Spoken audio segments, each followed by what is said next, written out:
Hello friends, आवाम welcome to all of you in my YouTube channel Akhilesh education centre. This is Akhilesh Kumar. आप सभी का स्वागत है आपके अपने परिवार Akhilesh education centre YouTube channel पर। दोस्तों, जैसा कि आप सबको पता है, हम लोग क्लास 11th में गुरुत्वाकर्षण नाम का चैप्टर पढ़ रहे हैं और इसमें पीछे के 2 लेक्चर में हमने कैसे चर्चा किया कि गुरुत्वाकर्षण का सार्वत्रिक मान क्या होता है और पृथ्वी तल से ऊपर जाने पर गुरुत्वाकर्षण के मान में, गुरुत्वीय त्वरण के मान में क्या परिवर्तन होता है। तो उसी क्रम में जो आज का अपना टॉपिक है वो है कि पृथ्वी तल से नीचे जाने पर गुरुत्वीय त्वरण के मान में क्या परिवर्तन होता है, इसकी हम लोग व्याख्या करेंगे। तो चलिए स्टार्ट करते हैं। लेकिन उससे पहले अगर आप सब चैनल पर नए हैं तो सब्सक्राइब कर लीजिए और वीडियो को सभी तक शेयर कर दीजिए ताकि सब लोग सेशन में जल्दी से जुड़ जाएं। चलिए स्टार्ट करते हैं। यहाँ पर आपको लिखा गया है पृथ्वी तल से नीचे जाने पर गुरुत्वीय त्वरण के मान में क्या परिवर्तन होता है। तो नीचे की ओर जाना है तो हम लोग या गहराई तक नीचे जाएंगे। मान लेते हैं पृथ्वी है जिसका द्रव्यमान यमी है, त्रिज्या आर ई है और नीचे यच गहराई तक हमें जाना है। तो हम मानेंगे कि माना पृथ्वी की त्रिज्या आर ई तथा द्रव्यमान यम ई है। माना, यहां से देखिए ऐसे, माना पृथ्वी की त्रिज्या, माना पृथ्वी की त्रिज्या आर ई तथा द्रव्यमान यम ई है। आर ई का मतलब होता है रेडियस ऑफ अर्थ और यम ई का मतलब होता है मास ऑफ अर्थ। एक पिंड जिसका द्रव्यमान यम है पृथ्वी तल से यच गहराई तक नीचे ले जाया जाता है। एक पिंड जिसका द्रव्यमान यम है यच गहराई तक पृथ्वी तल से नीचे ले जाया जाता है। नीचे ले जाया जाता है। एक पिंड जिसका द्रव्यमान यम है पृथ्वी तल से यच गहराई तक नीचे ले जाया जाता है। चित्र से समझिए कि मान लीजिए ये आपकी पृथ्वी है और यहाँ ये यच गहराई है, यच गहराई नीचे तक, यच गहराई तक यहाँ पर एक पिंड यम को नीचे लाया जाता है। तो आप बताइए यदि पूरे पृथ्वी की त्रिज्या आर ई है तो ये त्रिज्या कितनी हो जाएगी, ये वाली त्रिज्या आप बताएंगे आर ई माइनस यच बचेगी। इतना समझ में आया। और इसका द्रव्यमान कितना है, पूरे के पूरे पृथ्वी का द्रव्यमान, तो मास ऑफ अर्थ दिया गया है, यम ई आपने मान लिया है। तो भीतर वाले पिंड का द्रव्यमान कितना होगा, तो यहाँ आप लिखेंगे भीतर वाले पिंड का द्रव्यमान बराबर फार्मूला क्या होता है, तो घनत्व गुणे आयतन, यानी हम लिख सकते हैं बराबर आयतन गुणे घनत्व कर सकते हैं। तो आयतन गुणे घनत्व, आयतन होता है 4/3 पाई आर क्यूब, आर के स्थान पर आर ई माइनस एच का क्यूब गुणे घनत्व का मान रो हो जाएगी। ये समझ में आया कि भीतर वाले पिंड का द्रव्यमान कितना आया आपका, तो आप कहेंगे भीतर वाले पिंड का द्रव्यमान बराबर 4/3 are E minus H cube गुणे रो। इतना आपने मान लिया है। अब हमें क्या करना है, भीतर वाले पिंड का गुरुत्वाकर्षण बल निकाल लेना है, या भीतर वाले पिंड पर गुरुत्वाकर्षण बल, भीतर वाले पिंड का गुरुत्वाकर्षण बल, फार्मूला क्या होता है, एफ बराबर G M E M upon R E minus H का होल स्क्वायर, यही होगा G M E M R E minus H का होल स्क्वायर।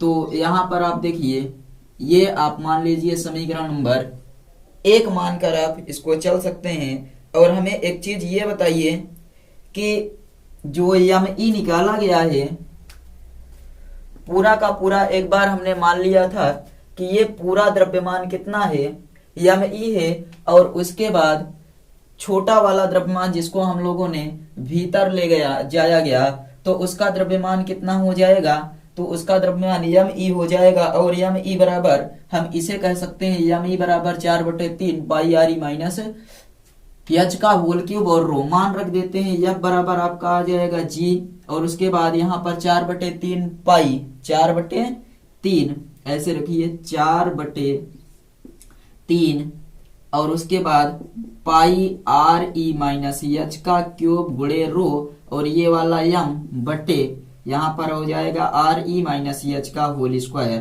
देखिए ये कट गया। अब उसके बाद जो बचा है उसको हम लिखते हैं F बराबर आपके पास बच गया 4 पाई, ये वाला 4 पाई कैपिटल G रो m बटे 3। कितना बच गया? 4 पाई बचा, और साथ ही साथ बटे 3 यहाँ पर बचा। देखिए 4 पाई G रो m, 4 पाई G रो m, और साथ ही साथ एक चीज और बचा है आपका RE-H। इतना समझ में आया कि इसको हम लोग ऐसे भी लिख सकते हैं। देखिए 4/3 पाई G और उसके बाद R-H रो m, क्रम से कर लीजिए, G RE-H रो m। कितना समझ में आ गया? 4/3 पाई G RE-H रो m हो गया। और उसके बाद भीतर वाले पिंड का भार निकाल लेते हैं। यहां से भीतर वाले पिंड का भार F बराबर आपका क्या होता है? तो mg होता है। mg बराबर आप जानते हैं F बराबर mg, और F बराबर ये दिया गया तो हम लिख सकते हैं mg डैश कर लें, mg डैश, क्योंकि हम लोग भीतर वाले का निकाल रहे हैं। और इस वाले को कर लेते हैं 4/3 पाई G RE-H रो, और m से m आपका कट गया, G डैश बराबर कितना आ गया? 4/3 पाई G RE-H और रो। G डैश बराबर कितना आ गया? तो 4/3 पाई G और उसके बाद RE-H रो। ये समीकरण नंबर आपका 2 हो गया। इतना क्लियर है या नहीं?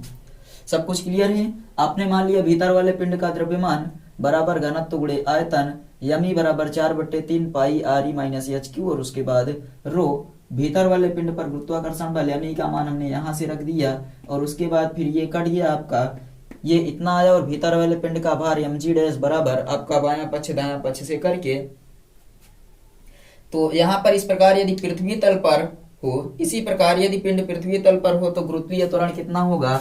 आप मान लीजिए इसी प्रकार यदि पिंड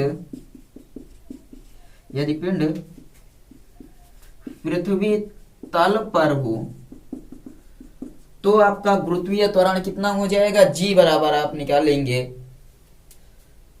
हो तो गुरुत्वीय त्वरण कितना होगा? जैसे कि आपने निकाल लिया भीतर वाले पिंड का भार, तो भीतर वाले पिंड का गुरुत्वीय त्वरण आपका G डैश बराबर 4/3 पाई कैपिटल G RE-H रो। और इसी प्रकार यदि जो पिंड है वो पृथ्वी तल पर हो तो गुरुत्वीय त्वरण कितना होगा? तो आप बताएंगे mg बराबर ये वाला आप रखेंगे बगल में 4/3 G और RE-H के स्थान पर RE हो जाएगा, तो 4/3 पाई G RE रो।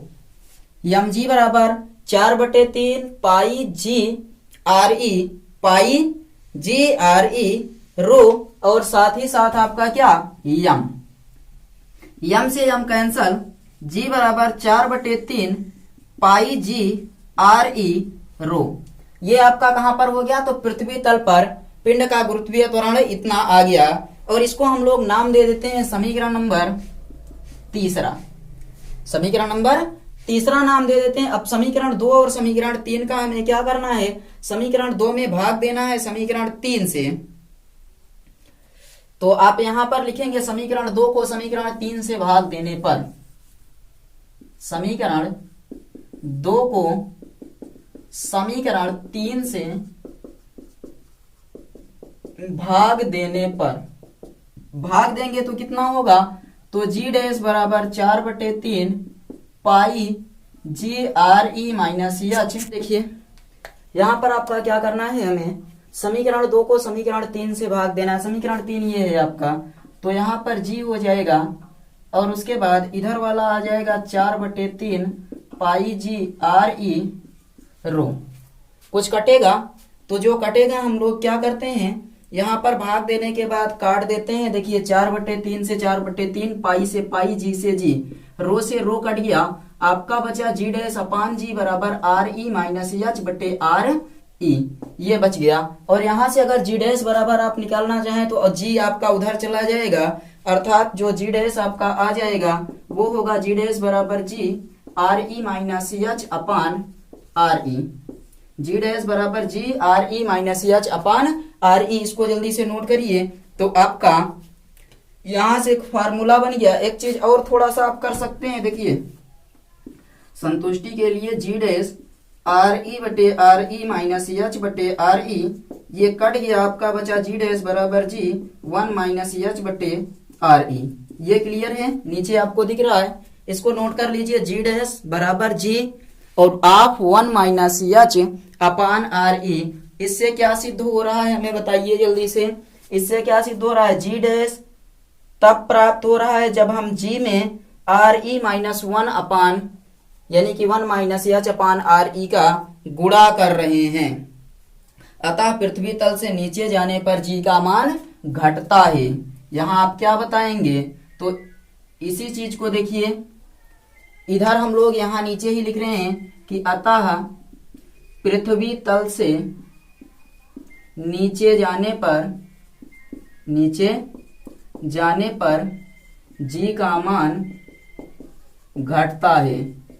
पृथ्वी तल से नीचे जाएंगे तो जी का मान घटेगा, क्योंकि देखिए जी डैश आपका प्राप्त हो रहा है, जी में से जब इस चीज को हम क्या कर रहे हैं 1 माइनस एच अपान आर ई का गुणा कर रहे हैं तो आपको जी डैश प्राप्त हो रहा है, यानी जी डैश बराबर जी 1 माइनस एच अपान आर ई। अब आप लोग इसको नोट कर लीजिए। तो हम लोग जी का प्रमाणिक मान देखते हैं थोड़ा सा। तो आपने ये बताया कि पृथ्वी तल से नीचे जाने पर जी के मान में क्या परिवर्तन होता है, घटता है, आपने देखा। ऊपर जाने पर भी जी का मान क्या हो रहा था, घट रहा था, आपने ये भी देखा था। अब हम लोग जी का प्रमाणिक मान देखते हैं क्या होगा। तो यहाँ आप हेडिंग लिखिए जी का प्रमाणिक मान। जी का मतलब क्या है, गुरुत्वीय त्वरण। तो जी का प्रमाणिक मान, इसका मतलब क्या होता है, जी का जो प्रमाणित मान है आप बताएंगे गुरुत्वीय त्वरण का मान। आपने प्रमाण से ये सिद्ध किया कि ऊपर जाने पर या फिर नीचे आने पर गुरुत्वीय त्वरण का मान क्या होता है, तो घटता है। आप बताएंगे कि पृथ्वी तल से नीचे जाने पर या ऊपर आने पर जो आपके जी के मान में क्या परिवर्तन होता है, तो जी का मान आपका घटता है। देखिए ऐसे आप लिखेंगे नंबर 1 कि पृथ्वी तल गुरुत्वीय त्वरण जी का मान, गुरुत्वीय त्वरण जी का मान पृथ्वी तल से ऊपर जाने पर या नीचे जाने पर घटता है। आपने इसको प्रमाण से सिद्ध किया है कि ऊपर जाने पर या फिर नीचे जाने पर जी के मान में क्या होता है, परिवर्तन। तो जी का मान घटता है। पृथ्वी तल पर एक स्थान से दूसरे स्थान पर जाने पर जी का मान बदल जाता है। आप क्या बताएंगे यहाँ पर कि पृथ्वी तल पर, दूसरा पृथ्वी तल पर एक स्थान से दूसरे स्थान पर जाने पर जी का मान बदल जाता है। पृथ्वी तल पर एक स्थान से दूसरे स्थान पर जाएंगे तब भी जी का मान बदल जाएगा। ऊपर जाएंगे या नीचे जाएंगे तो जी का मान आपका घटता है। तीसरा देखिए 45 डिग्री अक्षांश पर गुरुत्वीय त्वरण जी का मान 9.8 मीटर प्रति सेकंड है। तीसरा 45 डिग्री अक्षांश पर जी का जो मान है वो 9.80 मीटर प्रति सेकंड है। जी का मान कितना है, 9.80 मीटर प्रति सेकंड, जिसे आप लोग कहते हैं जी का मान 9.80 मीटर प्रति सेकंड स्क्वायर है। ये कितने पर, 45 डिग्री अक्षांश पर है। चौथा आप बताएंगे पृथ्वी के केंद्र पर जी का मान शून्य होता है। चलिए गणना कर लेते हैं कि पृथ्वी के केंद्र पर जी का मान शून्य होता है या नहीं। कह रहा है पृथ्वी के केंद्र पर आपको लिखना है कि पृथ्वी के केंद्र पर जी का मान शून्य होता है।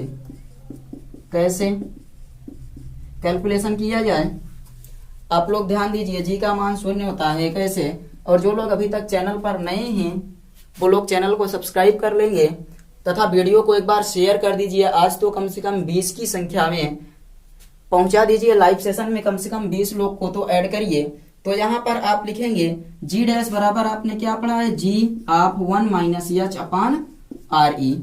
और आपको क्या कह रहा है, केंद्र पर पहुंचने का मतलब है कि पृथ्वी की त्रिज्या आपकी कहाँ पहुंच जाए, केंद्र पर जाने का मतलब त्रिज्या को हम लोग क्या कर दें, यच को त्रिज्या के बराबर। तो जी डैश बराबर जी 1 माइनस आर ई अपान आर ई, ये कट गया। जी डैश बराबर जी, एक में से एक घटेगा 0, तो आपका कुल मिलाकर जी डैश बराबर क्या हो जाएगा, 0। इससे ये सिद्ध हो जाता है कि जो पृथ्वी है उसके केंद्र पर गुरुत्वीय त्वरण जी का मान कितना होता है, तो पृथ्वी के केंद्र पर गुरुत्वीय त्वरण जी का मान आपका 0 होता है। इसको आप नोट कर लीजिए, उसके बाद फिर हम लोग आगे बढ़ते हैं।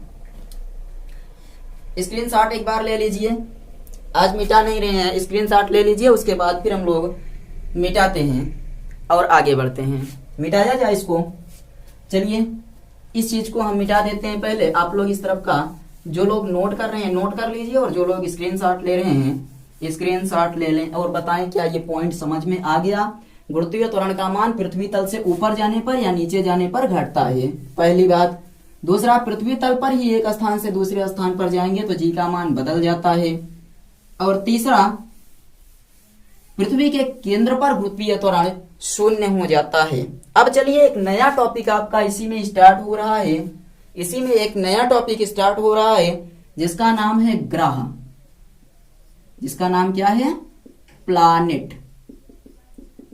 ग्रह किसे कहते हैं, ग्रह किसे कहते हैं, जो हमारे सर के ऊपर नाचते हैं उसे ग्रह कहते हैं। नहीं, देखिए ग्रह क्या होता है, आप लोग भौतिक विज्ञान की भाषा में पढ़ेंगे, सूर्य का चक्कर लगाने वाले पिंडों को ग्रह कहते हैं। वे सभी पिंड जो सूर्य का चक्कर लगाते हैं, यहां पर नहीं, जो सूर्य का चक्कर लगाते हैं उन्हें हम लोग क्या नाम देते हैं, ग्रह। तो कहेंगे सूर्य का चक्कर लगाने वाले पिंडों को ग्रह कहते हैं। सूर्य का चक्कर लगाने वाले पिंडों को ग्रह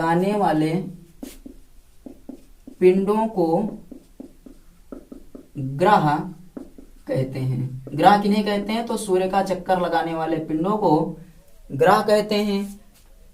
और एक चीज याद रखिए कि ग्रह होने के लिए कोई भी पिंड ग्रह होगा या नहीं, ये निर्धारित करने के लिए कुछ शर्तें हैं कि जो ग्रह है वो अगर पूरी तरह से गोल ना हो तो लगभग गोल होना चाहिए।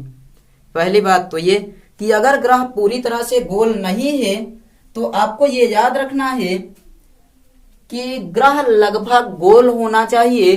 दूसरी बात कि ग्रह कूदकर दूसरे की कक्षा में ना जाए, इसका मतलब है कि दूसरे की कक्षा पर ग्रह अतिक्रमण ना करने पाए, जैसा कि आप लोग यम के बारे में जानते हैं।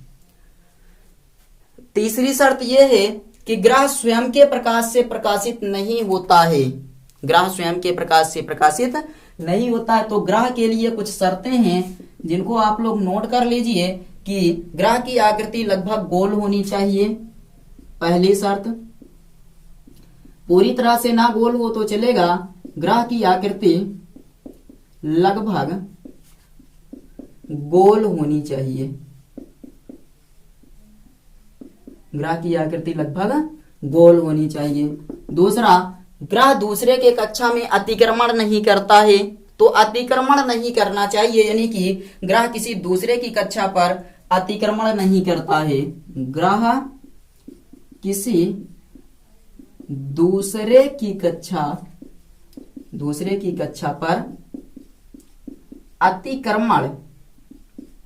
अतिक्रमण नहीं करता है। ग्रह किसी दूसरे की कक्षा पर अतिक्रमण नहीं करता, यानी दूसरे की कक्षा में थोड़ा सा भी नहीं जाएगा। और तीसरी शर्त यह है कि ग्रह स्वयं के प्रकाश से प्रकाशित नहीं होता है, ग्रह स्वयं के प्रकाश से प्रकाशित नहीं होता है। ये भी ग्रह के लिए एक फाउंडेशन है कि ग्रह स्वयं के प्रकाश से प्रकाशित नहीं होता। ये ग्रह होने के लिए शर्त है कि कोई पिंड आपका ग्रह होगा या नहीं। तो ग्रह सबसे पहला तो गोल होना चाहिए, तीनों शर्त पूरी होनी चाहिए, ये याद रखिएगा। दूसरा कि ग्रह किसी भी दूसरे ग्रह की कक्षा में अतिक्रमण नहीं करना चाहिए।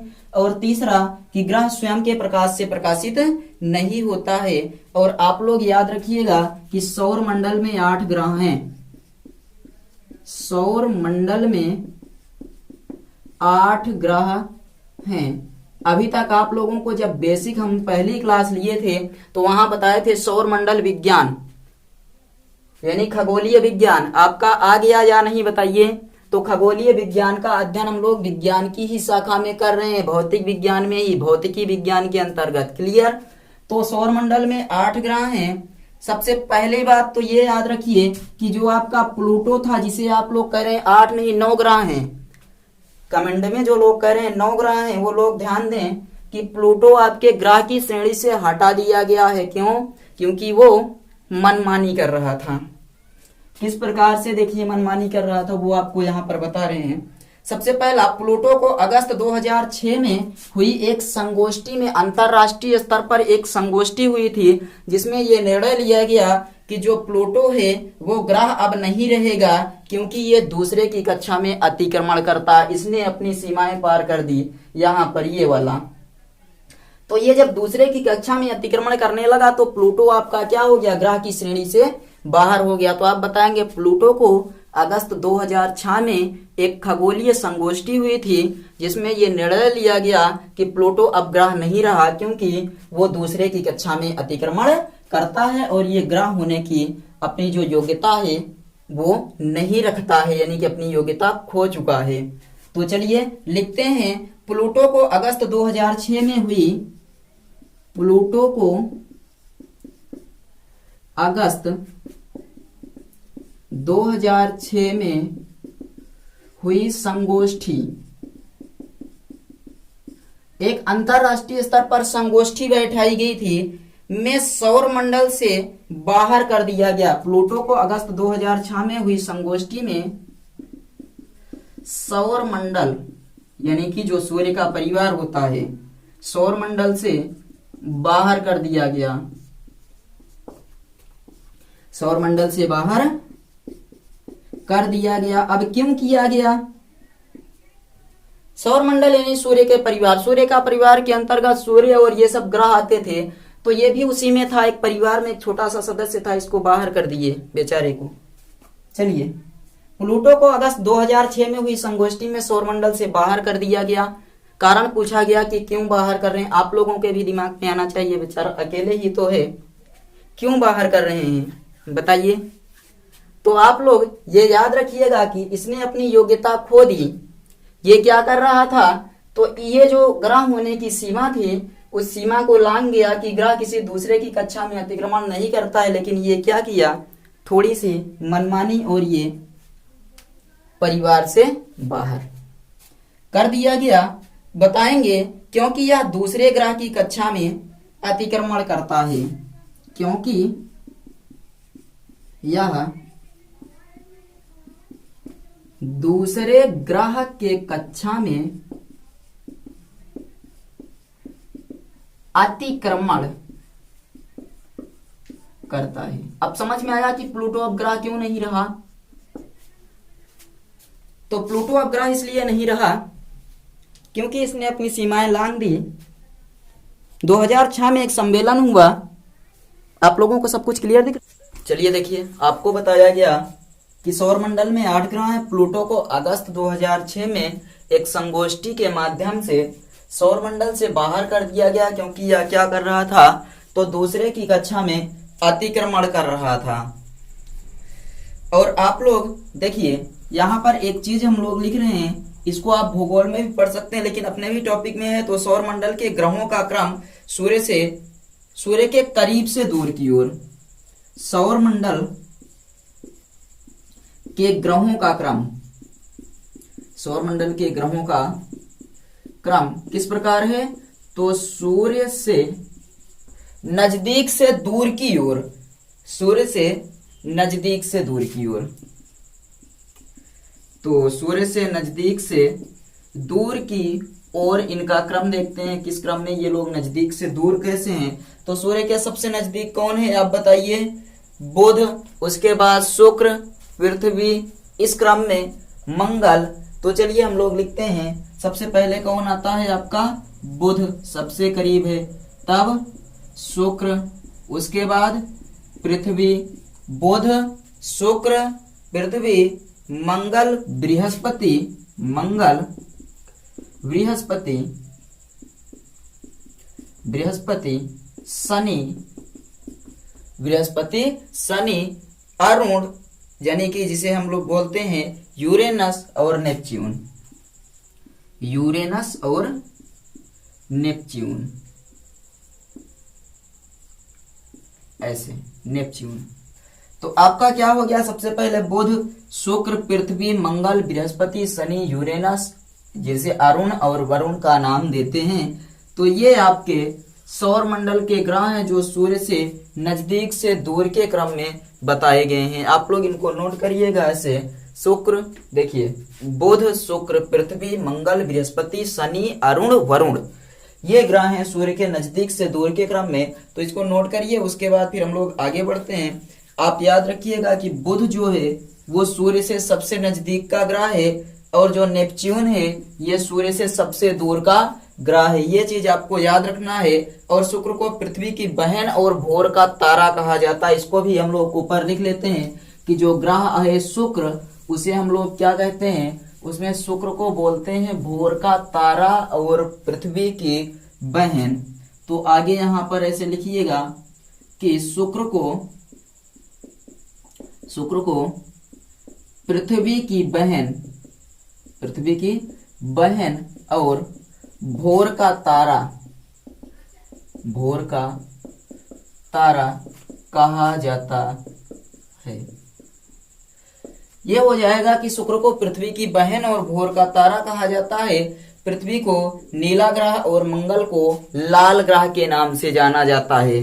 क्या बताएंगे कि यहाँ पर पृथ्वी को नीला ग्रह एवं मंगल को लाल ग्रह के नाम से जाना जाता है। ये बताइए, ये क्लियर है या नहीं? शुक्र को पृथ्वी की बहन और भोर का तारा कहा जाता है। पृथ्वी को आप लोग क्या बोलते हैं? तो पृथ्वी को नीला ग्रह एवं मंगल को लाल ग्रह के नाम से जाना जाता है। और याद रखिएगा कि मंगल ग्रह पर प्राकृतिक गैस, जिसे हम लोग नाम देते हैं मार्स गैस, का प्राकृतिक भंडार उपस्थित है। मंगल ग्रह पर मार्स गैस यानी मेथेन, मार्स गैस यानी कि मेथेन का प्राकृतिक भंडार क्या है? स्थित है। तो मंगल ग्रह पर मार्स गैस का प्राकृतिक भंडार स्थित है, यानी कि आप कह सकते हैं कि मंगल ग्रह पर मेथेन का प्राकृतिक भंडार स्थित है। और आप लोग ये चीज याद रखिएगा कि भारत एक ऐसा देश है, भारत ही एक ऐसा देश है जो मंगल ग्रह पर पहले ही प्रयास में पहुंचने में सफल रहा। तो आप क्या बताएंगे कि भारत देश मंगल ग्रह पर, भारत देश मंगल ग्रह पर पहले ही प्रयास में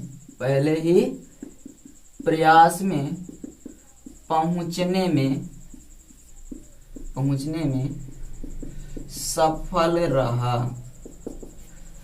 मंगल ग्रह पर भारत देश पहले ही प्रयास में पहुंचने में सफल रहा। और प्लूटो को ग्रह की श्रेणी से तो निकाल दिए हैं, लेकिन प्लूटो को बौना ग्रह के नाम से जाना जाता है। कौन सा ग्रह? तो बौना ग्रह के नाम से जाना जाता है। शुक्र को पृथ्वी की बहन और भोर का तारा कहा जाता है। पृथ्वी को नीला ग्रह, मंगल को लाल ग्रह के नाम से जाना जाता है। मंगल ग्रह पर मार्स गैस यानी मीथेन का प्राकृतिक भंडार उपस्थित है। भारत देश मंगल ग्रह पर पहले ही प्रयास में पहुंचने में सफल रहा और प्लूटो को बौना ग्रह के नाम से जाना जाता है। अब ग्रह तो आपका कंप्लीट हुआ, उपग्रह पर चलते हैं। उपग्रह क्या होता है, उपग्रह किसे कहते हैं? तो ग्रहों का चक्कर लगाने वाले पिंडों को उपग्रह कहते हैं। आपको बताया गया ग्रह किसे कहते हैं, तो वे सभी पिंड जो सूर्य का चक्कर लगाते हैं ग्रह कहलाते हैं, और जो पिंड ग्रहों का चक्कर लगाते हैं उन्हें हम लोग क्या बोलते हैं? उपग्रह। तो आप बताएंगे कि ग्रहों का चक्कर लगाने वाले पिंडों को उपग्रह कहते हैं। ग्रहों का चक्कर लगाने वाले पिंडों को, ग्रहों का चक्कर लगाने वाले पिंडों को क्या नाम दिया जाता है? उपग्रह कहते हैं। ग्रहों के पिंडों को यानी कि ग्रहों का चक्कर लगाने वाले पिंडों को उपग्रह कहते हैं। उपग्रह ग्रह के साथ साथ सूर्य का भी चक्कर लगाते हैं, ये याद रखिएगा कि उपग्रह ग्रह के साथ साथ सूर्य का भी चक्कर लगाते हैं। जो ग्रह का चक्कर लगाए उसे हम लोग उपग्रह बोलेंगे, लेकिन उपग्रह एक ऐसा खगोलीय पिंड है जो कि सूर्य का भी चक्कर लगाता है ग्रह का चक्कर लगाने के साथ साथ। तो ग्रह का चक्कर लगाने के साथ साथ ये सूर्य का भी चक्कर लगाए तो इसे हम लोग बोल देंगे कि ये आपका क्या है? उपग्रह है। इसका स्क्रीनशॉट लीजिए। आप लोग कहते हैं स्क्रीनशॉट का टाइम नहीं दिया जाता, आप लोग स्क्रीनशॉट ले लीजिए, उसके बाद फिर आगे बढ़ते हैं। तो आई थिंक आप लोग स्क्रीनशॉट अब तो ले ही लिए होंगे। चलिए हम लोग कुछ ग्रहों पर और उनके उपग्रहों के बारे में चर्चा कर लेते हैं। ये आपका जो डेटा लिया गया है वो आपकी बुक से है, तो अगर उसमें कुछ संशोधन हुआ होगा तो आप लोग संशोधन करिएगा, लेकिन हम लोग चर्चा कर लेते हैं अकॉर्डिंग टू आपके जो कि आपके बुक का डाटा है उसके अनुसार। तो आप लिखिएगा क्रमांक, ग्रह और उपग्रहों की संख्या। क्रमांक, ग्रह और उपग्रहों की संख्या। तो क्रमांक आप सबको पता है कि जो क्रमांक है ग्रहों की संख्या कितनी है उन्हीं को हम लोग क्रमांक का नाम देंगे। तो 1 से लेकर 9 तक हम लोग प्लूटो को भी इसी में शामिल कर लेते हैं। तो इसको आप लोग नंबरिंग कर लीजिए। दिख रहा है 1 से लेकर कितने तक? 9 तक। 1 2 3 4 5 6 7 8 9। सबसे पहले बुध और शुक्र आता है, जिस क्रम में हमने पढ़ा था। तो बुध आएगा, शुक्र आएगा, उसके बाद आपका पृथ्वी आती है, फिर क्या आता है? मंगल आता है, बृहस्पति, उसके बाद फिर आपका आता है शनि, यूरेनस और नेपच्यून, और उसके बाद फिर आपका आ जाएगा प्लूटो। इनके उपग्रहों की संख्या की बात करें तो सबसे पहले आप लोग याद रखिएगा, पहले के जो आपके 2 ग्रह हैं बुध और शुक्र, इनके पास कोई भी ज्ञात उपग्रह नहीं है। कोई भी ज्ञात उपग्रह नहीं है। आप लोग कमेंट करके बताइए पृथ्वी के पास कितने उपग्रह हैं। कमेंट करके बताइए पृथ्वी के पास कितने उपग्रह हैं। तो सबको पता है कि पृथ्वी के पास एक उपग्रह है जिसका नाम क्या है? चंद्रमा। और दूसरा आप मंगल के पास 2 उपग्रह है। बृहस्पति के पास अगर उपग्रहों की संख्या की बात की जाए तो सबसे ज्यादा इसी के पास है, क्योंकि ये सबसे बड़ा ग्रह है। कितने? 63 उपग्रह। आप लोग ऐसे क्रम से कमेंट करके बताइए। और जो शनि है इसके पास 31 ग्रह हैं। शनि के पास 31 ग्रह। यूरेनस के पास 27 ग्रह हैं। यूरेनस के पास 27, नेपच्यून के पास 13 और प्लूटो के पास 1 ग्रह है। केवल और केवल कितना? 1 ग्रह। उपग्रह प्लूटो के पास 1 उपग्रह है। तो इस प्रकार से आप याद रखिएगा कि जो दो आपके पास हैं, बुध और शुक्र, इनके पास एक भी उपग्रह नहीं है। पृथ्वी के पास एक है, मंगल के पास 2, बृहस्पति 63, शनि के पास 31, यूरेनस 27, नेपच्यून 13 और प्लूटो के पास एक उपग्रह है। इस चीज को आप लोग नोट करिएगा। तो उसके बाद हम लोग आगे बढ़ते हैं। इसका जल्दी से आप लोग स्क्रीनशॉट ले लीजिए। आई थिंक सब कुछ तो क्लियर दिख रहा है। चलिए ठीक है, सब कुछ क्लियर है। अब आगे थोड़ा सा बढ़ते हैं। हम लोग इसका स्क्रीनशॉट ले लिए। चलिए अब आप लोग बताइए बृहस्पति के पास कितने उपग्रह हैं? तो बताएंगे कितने? 63। पृथ्वी के पास 1, प्लूटो के पास 1, मंगल के पास 2, बुध और शुक्र के पास एक भी नहीं। चलिए अब आगे देखते हैं।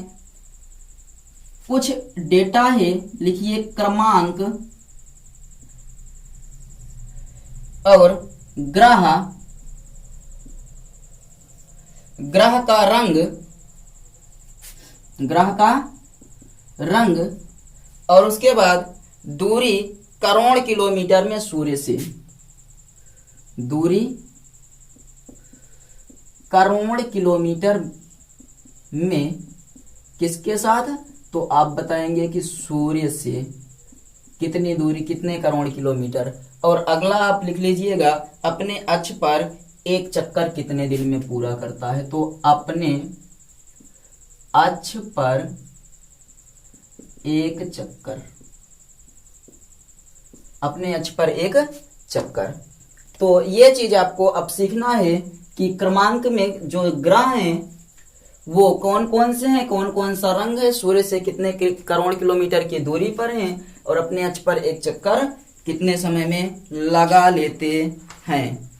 तो चलिए हम लोग सबसे पहले बुध का क्रमांक 1 में आपका आ जाता है बुध। आपसे पूछा जाए इसका रंग कैसा है तो आप बताएंगे ये सांवला भूरा है, सांवला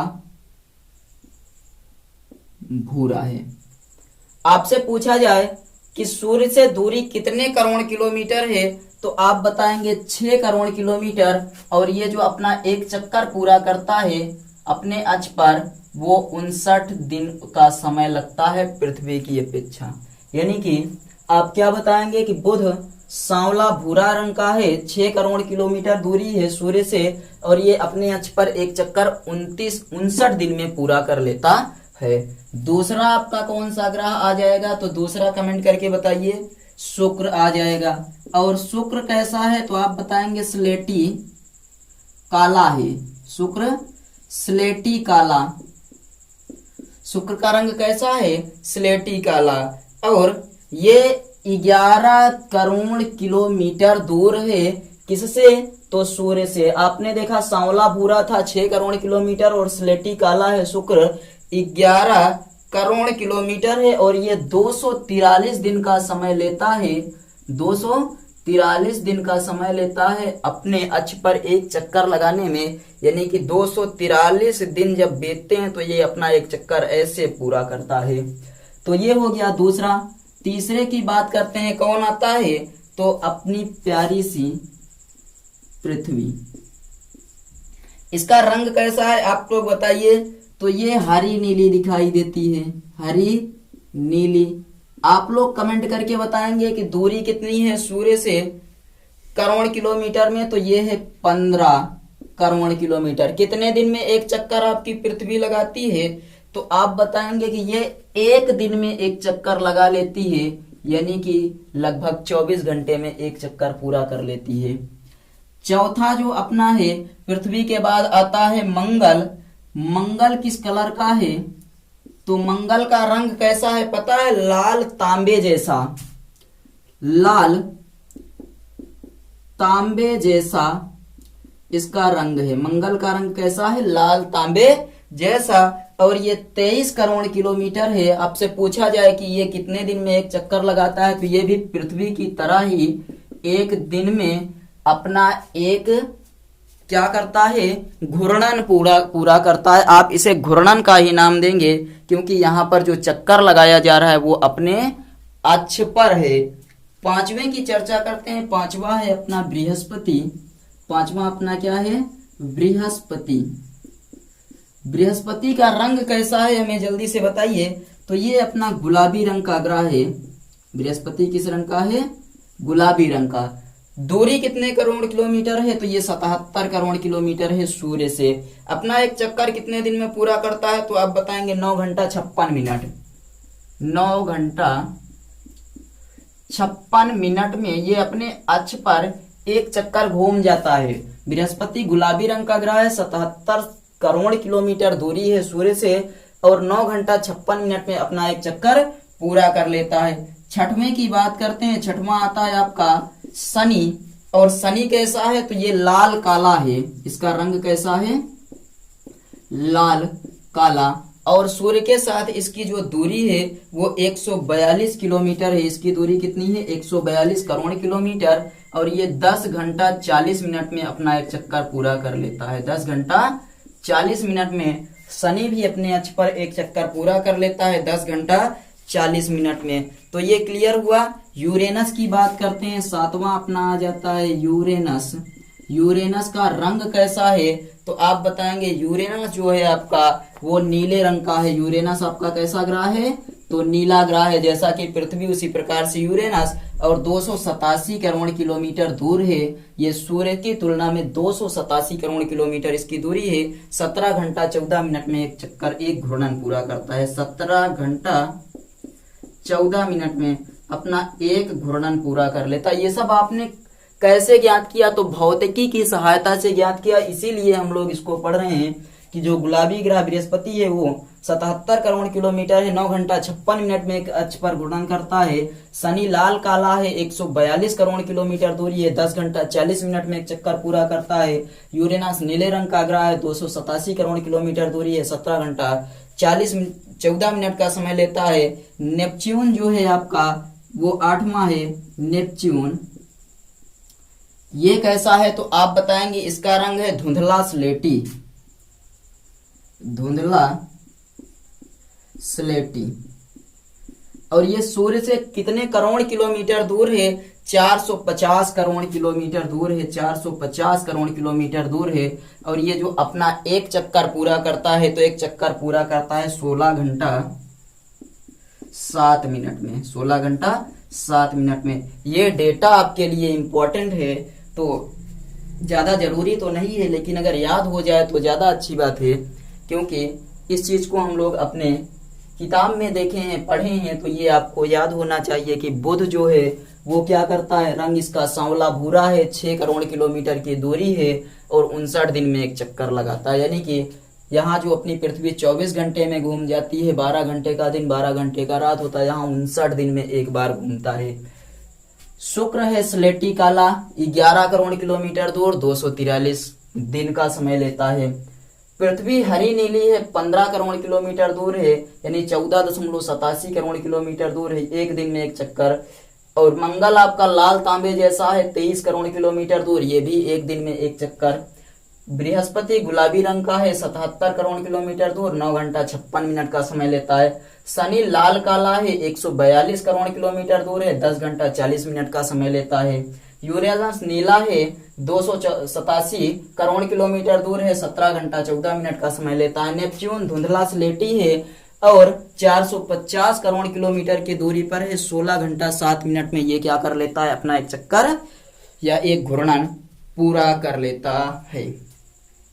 अब थोड़ा सा इसमें एक और चीज हम लोग देख लेते हैं कि बुध सूर्य का एक चक्कर 88 दिन में लगाता है। ये जो बुध नाम का ग्रह है ये सूर्य का एक चक्कर, यानी कि यहां पर देखिए बुध ग्रह सूर्य का एक चक्कर 88 दिन में पूरा करता है। सूर्य का एक चक्कर कितने दिन में पूरा करता है? तो बुध सूर्य का एक चक्कर लगाने में 88 दिन का समय लेता है। बुध सूर्य का एक चक्कर लगाने में 88 दिन का समय लेता है। और अगला जो आपका है वो आप बताएंगे पृथ्वी सूर्य का एक चक्कर लगाने में कितना समय लेती है? पृथ्वी सूर्य का एक चक्कर लगाने में कहते हैं 365 या 366 दिन, तो 365 दिन और लगभग 6 घंटे का समय लगता है, अर्थात 1 वर्ष में लगाती है। तो आप बताएंगे 365 दिन और लगभग 6 घंटे, अर्थात 1 वर्ष हम लोग नाम देते हैं। 1 वर्ष में 1 वर्ष का समय लगता है, 1 वर्ष का समय लगता है। नीचे आपको दिख रहा है। अगला देखिए, नीचे आप एक बार हमें चेक करने दीजिए। चलिए, नीचे अभी आपको क्लियर दिख रहा है, एक लाइन हम लिख सकते हैं। तो अगला हम ये बताएंगे कि शुक्र सूर्य का एक चक्कर 0.615 वर्ष में लगाता है, 0.615 वर्ष में। कौन? तो आप बताएंगे शुक्र सूर्य का एक चक्कर 0.615 वर्ष में लगाता है। इस डेटा को आप नोट करिए, स्क्रीनशॉट ले लीजिए। उसके बाद हम लोग आगे बढ़ते हैं, थोड़ा सा और पढ़ेंगे अलग अलग चीजों के बारे में। तो इस डेटा को आप लोग नोट कर लीजिए। चलिए हम इसको मिटाते हैं, यहां से मिटाते हैं, इस चीज की आवश्यकता भी हमें पढ़ने वाली है। तो इसको मिटाकर और उसके बाद 2-4 ग्रहों के बारे में जान लेते हैं कि सूर्य का जो चक्कर लगा रहा है वो कितने समय में पूरा कर ले रहा है। कौन कौन से ग्रहों के बारे में जानेंगे, उन्हीं को हम लोग यहाँ लिखेंगे, बाकी सबको हटा देंगे। तो देखिए, जो ग्रह दिए गए हैं वो क्रम से इस प्रकार हैं। जो ग्रह दिए गए हैं वो आपके क्रम से हैं, यहाँ पर ग्रह दिए गए हैं। अब इनके बारे में हम लोग देखते हैं। सबसे पहले यहाँ पर पृथ्वी की चर्चा करते हैं कि पृथ्वी जो है वो सूर्य का एक चक्कर लगाने में कितना समय लेती है। तो आप बताएंगे 1 वर्ष। सूर्य का एक चक्कर लगाने में लगा समय कितना है? पृथ्वी द्वारा 1 वर्ष लगता है, और ये जो है ये 1.65 वर्ष का समय लेता है। ये कितना समय लेता है? मंगल तो 5 वर्ष का समय, और बृहस्पति को लगते हैं 11.9 वर्ष। सूर्य का एक चक्कर लगाने में कितना समय लेता है? 11.9 वर्ष का समय लेता है। और शनि आपका 29.45 वर्ष में, 29.45 वर्ष, यानी कि लगभग ये 30 वर्ष में सूर्य का एक चक्कर लगा रहा है। पृथ्वी 1 वर्ष में लगा रही है, तो मंगल 1.65 वर्ष में, बृहस्पति 11.9 वर्ष में, और शनि 29.4। चलिए देखिए, शनि को बताया गया कि 29.45 वर्ष का समय लगता है। यूरेनस आपका 84 वर्ष का समय लेता है। नेपच्यून 165 वर्ष का समय लेता है। क्षुद्र ग्रह किन्हें कहते हैं? तो मंगल और बृहस्पति की कक्षाओं के बीच छोटे छोटे पिंड सूर्य का चक्कर लगाते रहते हैं, जिन्हें क्षुद्र ग्रह कहते हैं। यानी मंगल और बृहस्पति की कक्षाओं के बीच छोटे छोटे पिंड सूर्य का चक्कर लगाते रहते हैं, जिन्हें क्षुद्र ग्रह कहते हैं। अगला आपका है उल्का पिंड। उल्का पिंड किन्हें कहते हैं? आप लोग कमेंट करके बताइए कि उल्का पिंड किन्हें कहते हैं। उल्का पिंड क्या होता है? जल्दी से आप लोग कमेंट करके बताइए कि उल्का पिंड किन्हें कहते हैं। तो आप बताएंगे कि ये जो उल्का पिंड होते हैं, ये मान लीजिए कोई भी ग्रह आपस में, ग्रह या फिर कोई भी पिंड आपस में जब टकरा जाता है, तो टकराने के पश्चात वो विभाजित हो जाता है, उसका 2 खंडों में विभक्त हो जाता है, 3 खंडों में विभक्त हो जाता है। और उसके बाद जो विभक्त हुआ भाग है वो जब जमीन पर गिरता है, तो जमीन पर पहुंचता है, तो उसे ही हम लोग नाम देते हैं उल्का पिंड। तो आप क्या बताएंगे कि 2 पिंडों के टकराने के पश्चात जो पिंड जमीन की ओर आते हैं, उन्हें हम लोग उल्का पिंड का नाम देते हैं। अब देखिए, ये टॉपिक कंप्लीट हुआ। अगले वीडियो में हम लोग बढ़ेंगे। देखिए, अगले टॉपिक में जब हम लोग पहुंचेंगे, तो वहां पर अगली क्लास में हम पढ़ेंगे ग्रह गति संबंधी केपलर के नियम, और बहुत इंपॉर्टेंट टॉपिक है। आप लोग जुड़िएगा जरूर। और अगर आप अभी तक सेशन में जुड़े हुए हैं और सेशन पसंद आया है, तो लाइक और शेयर कर दीजिए। चैनल पर नए हैं तो सब्सक्राइब कर लीजिए। चलिए मिलते हैं अगले वीडियो में। अगले सेशन के लिए आप लोग तैयार रहिएगा, एक जबरदस्त तरीके से मिलते हैं। बाय।